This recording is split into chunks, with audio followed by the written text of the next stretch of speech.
Salut à tous, alors aujourd'hui on va parler d'une histoire assez folle, c'est la Mustang qui a été utilisée dans Bullitt.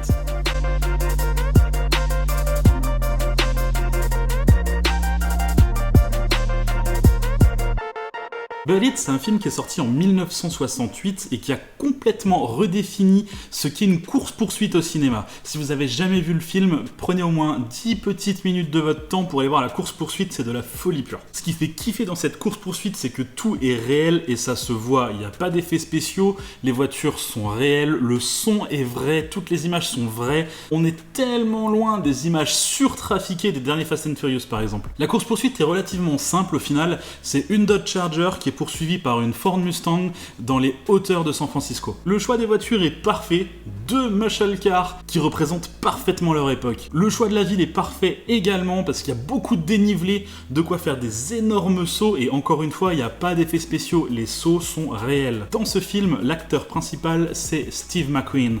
Steve McQueen, c'est un vrai bagnolard. Il a roulé dans des sacrées voitures à l'époque, notamment quelques Porsche. Ouais, Steve McQueen était un Porschiste. Il a commencé avec une 356 Speedster, c'était sa première vraie voiture de sport. Par la suite, il a également acheté une 911 après avoir conduit une 911S dans le film Le Mans. Il est vraiment tombé amoureux de la voiture pendant le tournage et il a fini par en acheter une juste après. Et la dernière Porsche qu'il a conduite, c'était une 930 de 1976, une des 911 turbo les plus prisées. Il a acheté celle-ci neuve et entièrement customisée à son goût. Il y avait notamment à l'intérieur un petit bouton qui lui permettait d'éteindre les feux arrière en cas de problème avec les forces de l'ordre, si vous voyez ce que je veux dire. Non, Steve McQueen, c'était vraiment un vrai bagnolard. Là, je vous ai parlé de ses Porsche, mais il a eu des tas d'autres trucs, notamment une des voitures les mieux dessinées, à mon sens, de toute l'industrie automobile, la Ferrari 250 GT Berlinetta Rosso. La sienne était brune, on n'était pas sur le rouge classique de Ferrari et je trouve que ça ajoute encore une petite touche de classe à la voiture. Bref, tout ça pour dire que c'est lui qui a configuré lui-même la Mustang qui a été utilisée dans le film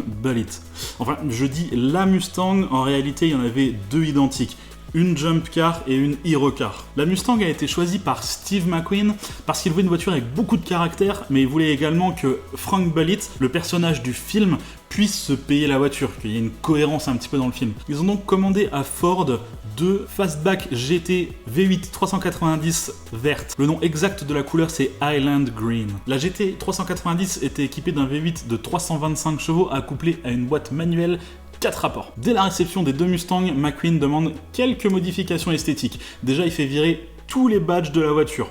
Si vous regardez bien, c'est marqué Mustang ou Ford à aucun endroit sur la voiture. Ensuite, il fait retirer les anti-brouillards et les feux de recul à l'arrière. Il fait également installer 4 jantes American Racing Torque Thrust. On obtient donc une Mustang avec une vraie présence à l'écran. Esthétiquement, elle est folle. Et elle est tellement folle esthétiquement que Ford a décidé d'en faire des éditions spéciales assez régulièrement depuis la sortie du film. Ces versions spéciales en reprenant le même Highland Green que la vraie du film, et puis un badge d'élite qui l'a fait vraiment ressembler à celle du film. Autant désormais on a de véritables fans de voitures de films ou de props en tout genre, hein, n'est-ce pas Franck? Mais à l'époque, c'était juste des voitures, deux très belles Mustangs, on est d'accord, mais juste des voitures. Mais le fait qu'elles aient tourné dans Bullitt n'intéressait pas grand monde. Au contraire, c'était même un défaut. Celle qui a servi pour toutes les scènes de saut, par exemple, a prétendument fini à la casse. On verra plus tard que c'est pas le cas. En réalité, elle est réapparue par la suite, mais comme je vous le disais, je vous en parle après. Et la Hero Car, bien qu'ayant servi uniquement pour des scènes relativement calmes, était quand même modifiée en profondeur pour accueillir les différentes caméras, etc. Donc ça reste une voiture qui a été beaucoup modifiée. Non, il faut vraiment dire que ces voitures n'ont pas été ménagées, hein. Au moment du tournage, ils se sont rendus compte que pour tourner les scènes de façon à ce que ce soit suffisamment impressionnant, il fallait prendre beaucoup de vitesse. Non, vraiment beaucoup de vitesse. Le film a été tourné à San Francisco, je veux dire, c'est dans des rues où des gens habitent. Vous pouvez pas demander à tout le monde de sortir, donc les gens étaient là.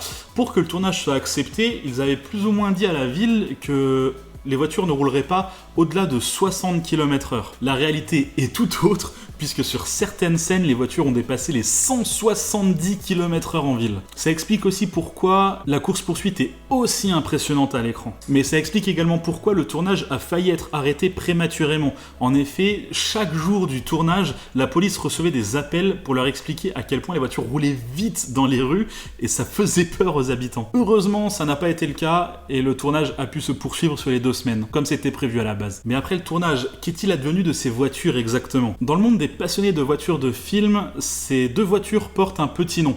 La Jump Car, c'est la Bullitt 558, et la Hero Car, c'est la Bullitt 559. Ces numéros sont tirés directement de leur numéro de série, puisque Ford a fait livrer deux voitures avec des numéros de série consécutifs. C'est assez pratique. L'historique de la Hero Car, donc la 559, est plus ou moins connu, au moins par les gens dans le milieu, jusque dans les années 80. Juste après le tournage du film en 1968, c'est un cadre du studio de production, Robert Ross, qui la rachète. Il ne va la garder que de 68 à 70. C'est assez drôle car c'est un détective de la police du prénom de Frank qui va la racheter, donc exactement comme dans le film. Bon, sauf que lui ne travaille pas à San Francisco, mais il travaille à New York. C'est pourquoi la voiture va être livrée donc de Los Angeles jusqu'à New York dès 1970. Ce détective ne gardera la voiture que 3 ans et demi. Ensuite, il va mettre une petite annonce sur le magazine Road and Track, qui est en gros l'équivalent de l'époque et sur papier de Le Bon Coin. La voiture est affichée à 6 000 $. Alors 6 000 $ à l'époque, c'est beaucoup d'argent, même pour une GT 390. Il faut savoir qu'en 73, le prix de départ d'une Mustang Mach-1 par exemple était à 3 000 $. Bon, on ne sait pas exactement à quel prix, mais la voiture trouvera quand même preneur. C'est Robert Kiertnans, un cadre dans une compagnie d'assurance et surtout grand fan de Mustang, qui va l'acheter. Alors lui, il a une voiture de société, donc il n'a pas besoin de voiture, mais sa femme, professeure, avait besoin d'un daily. Et donc ce sera la Mustang. Elle va mettre pas loin de 50 000 km dans cette Mustang en l'espace de 6 ans. Puis en 1980, l'embrayage va lâcher et Roberts va finir par stocker la Mustang sans la réparer au fond du garage familial. Alors à ce moment-là, on pourrait croire qu'il ne sait pas exactement ce qu'il a dans les mains, qu'il ne sait pas qu'il possède la Mustang qui a tourné dans Bullitt. En réalité, il était tout à fait au courant de cela et c'est pour ça qu'il a gardé la voiture. D'ailleurs, il n'était pas le seul à le savoir, il y avait au moins quelques personnes à Hollywood qui savaient encore à qui appartenait la voiture à ce moment-là. Ça, on le sait parce que Steve McQueen lui-même a appelé Roberts pour lui demander de lui revendre la voiture. Roberts a dit non, c'est pas possible. Donc Steve McQueen a été jusqu'à lui envoyer une lettre signée de sa main pour lui dire « Je vais vous retrouver une Mustang équivalente, mais s'il vous plaît, vendez-moi ma voiture ». Et Roberts va dire non, il va garder la voiture pour lui. Finalement, McQueen va mourir 3 ans après avoir envoyé cette lettre en 1980. Et à partir de là, à Hollywood, on commence un petit peu à oublier la voiture. Et de son côté, Roberts arrête complètement de dire aux gens que c'est lui qui a cette voiture, et ça commence à devenir une sorte de secret de famille. En fait, s'il fait ça, c'est parce qu'il avait laissé la voiture dans son ranch au Kentucky, et quelqu'un est entré par effraction dans son garage, a pris des photos de la voiture parce qu'il a reconnu que c'était la voiture de Bullitt, et il a volé la partie chromée du filtre à air sur le moteur. À partir de là, Roberts décide de faire rapatrier la voiture au Tennessee, dans sa maison familiale, et n'en parlera plus jamais à personne. Roberts va mourir en 2014 sans n'avoir jamais roulé de nouveau sa Mustang. Son fils, Sean, 33 ans au moment de la mort de son père en 2014, n'a jamais vu cette voiture rouler puisqu'elle est tombée en panne en 80 et lui est né en 81. Par contre, ça a toujours été un secret de famille et il n'en a jamais parlé à personne. Cela dit, maintenant que son père est mort, il ne sait pas exactement quoi faire de cette voiture. Il aimerait bien la restaurer pour la rendre de nouveau roulante. Il sait faire puisqu'il a restauré plusieurs voitures, il est un grand fan de voitures et donc il sait restaurer les voitures. Cela dit, cette voiture-là lui fait peur, elle a peut-être un peu trop d'importance pour lui, c'est la Mustang, je veux dire pour les fans de Mustang, c'est vraiment la Mustang à retrouver. Il a peur de se louper, il a peur de ne pas faire les choses correctement. Mais très peu de temps après, toujours en 2014, Sean discute avec son boss. Et machinalement, son boss, sachant que Sean est un grand fan d'automobile, lui demande « Tiens, qu'est-ce que t'as comme voiture à la maison en ce moment ?» Et là, Sean commence à lui décrire les différentes voitures qu'il a, notamment une 911 de 76 en vert pomme, qui est assez magnifique, il y a quelques photos sur internet. Et il finit également par mentionner une Mustang de 68 en fastback. Et là, son boss lui dit « Ah tiens, c'est marrant, elle est de quelle couleur ?» Et Sean va lui répondre « Elle est vert foncé. » Et son boss lui dit « Tiens, c'est marrant, c'est la config exacte de la Mustang de Bullitt. » Et là, Sean a un petit coup de flip en se disant « Merde, est-ce que j'ai donné trop d'informations sur la voiture de la famille ? Est-ce que j'ai merdé ?» Et finalement, son boss va lui expliquer que s'il a tout de suite tilté sur la Mustang de Bullitt, c'est parce qu'il y a 5 ans auparavant, il a écrit avec un de ses amis un script pour un film qui en gros décrivait deux gamins qui se baladent un petit peu et qui tombent sur la Mustang Double It complètement par hasard, et puis il y a toute une histoire autour de cela. Et il explique que pour les recherches de ce script, pour l'écriture de ce script en gros, il avait fait pas mal de recherches sur ce qui était devenu la voiture, et il savait en gros qu'il y avait un cadre du studio qui avait racheté la voiture, qu'il avait ensuite revendu à un détective, qui ensuite l'avait revendu à un mec au New Jersey, et que on avait en gros perdu la trace dans les années 80. Et c'est vrai que là, Sean voit ça comme un signe du destin, il savait pas trop quoi faire de cette voiture, et là, son patron commence à lui parler de ça, et donc il se retourne vers son patron et il lui dit « Tu sais, le mec dans le New Jersey qui a racheté la voiture dans les années 80 ? Bah c'est mon père, et la Mustang 68 vert foncé, c'est bel et bien celle de Balit. » Là, son boss n'y croit pas, il pense à une blague, et finalement il se retourne vers Sean, et il voit Sean avec les larmes aux yeux, donc il comprend tout de suite que c'est la vérité, et les deux hommes décident donc d'aller voir la voiture dans le garage de Sean. Finalement, de fil en aiguille, Sean décide de rénover la voiture, en tout cas de la rendre roulante, en gardant un maximum de pièces d'origine, de façon à servir le script de son patron. En gros, le but, c'était de récolter des fonds pour finalement faire ce film. Mais au détour d'une conversation, une des personnes responsables du script dit qu'il faudrait peut-être prévenir Ford, que ce serait intéressant, qu'il serait peut-être intéressé pour mettre quelques billes dans le programme. Et c'est marrant parce qu'on était en 2016, et du coup, Ford s'apprêtait assez bientôt à présenter une fameuse édition spéciale de la Balit. Donc pour eux, c'était du pain béni de pouvoir présenter la voiture d'origine qui a été enfin retrouvée à côté du nouveau modèle. Donc Ford, complètement emballé, s'est jeté à corps perdu dans ce projet.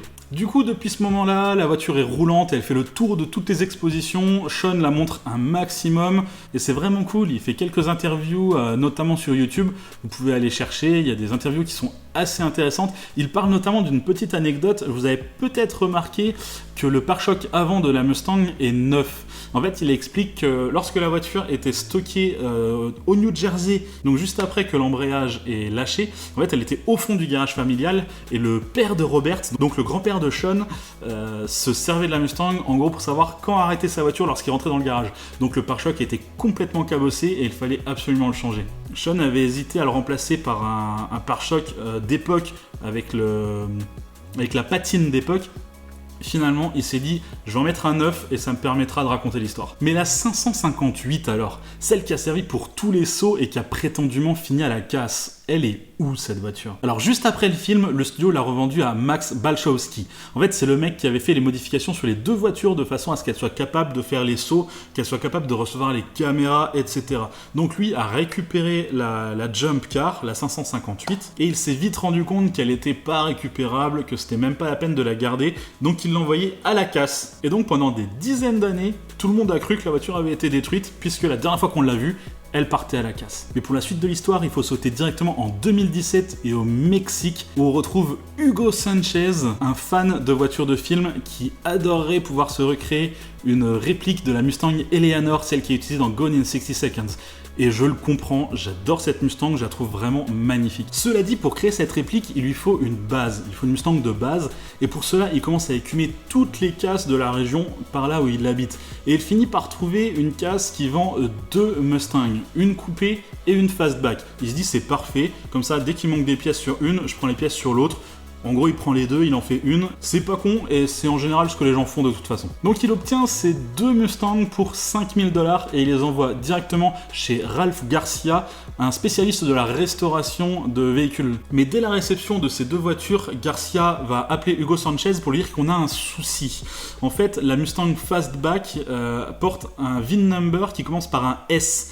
Et le fait que ça commence par un S, ça indique que la voiture était un V8 GT 390 à l'origine, et que c'est une voiture qui est relativement recherchée, qui est assez rare, et que normalement on fait pas de conversion Eleanor là-dessus, qu'on va plutôt la restaurer à l'état d'origine, ou tout du moins revendre la carcasse, parce que même à l'état d'épave, ça vaut encore des sous. Afin d'être sûr que le VIN est un vrai, et que c'est pas un VIN bidon qui a été posé sur une fastback de base, Garcia va contacter Kevin Marty, un spécialiste de la Mustang, qui va pouvoir déchiffrer le VIN et dire si effectivement c'est une vraie GT 390 ou pas. Et Marty, quand il reçoit le VIN de cette voiture, il s'arrête directement parce qu'il le reconnaît. Il se rend compte que c'est la fameuse Jump Car de Bullitt qui a disparu depuis les années 70.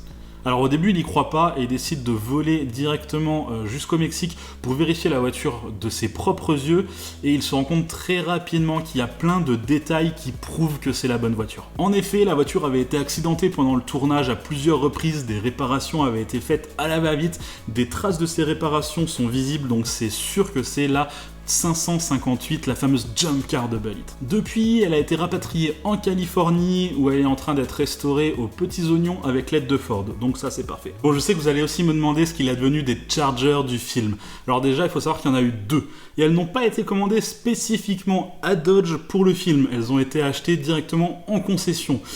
Donc à la base, elles étaient pas noires. Il y en avait une bleue qui était même pas une RT, et une jaune qui, elle, était une RT en boîte manuelle. Elles ont ensuite été repeintes toutes les deux en noir pour les besoins du film. Mais si on regarde bien sur certaines scènes du film, il y a de la peinture qui s'est enlevée lors de certains accidents et on voit encore la peinture bleue en dessous de la peinture noire, notamment autour du trou pour la clé. Bon, une a été complètement détruite lors de la scène finale du film.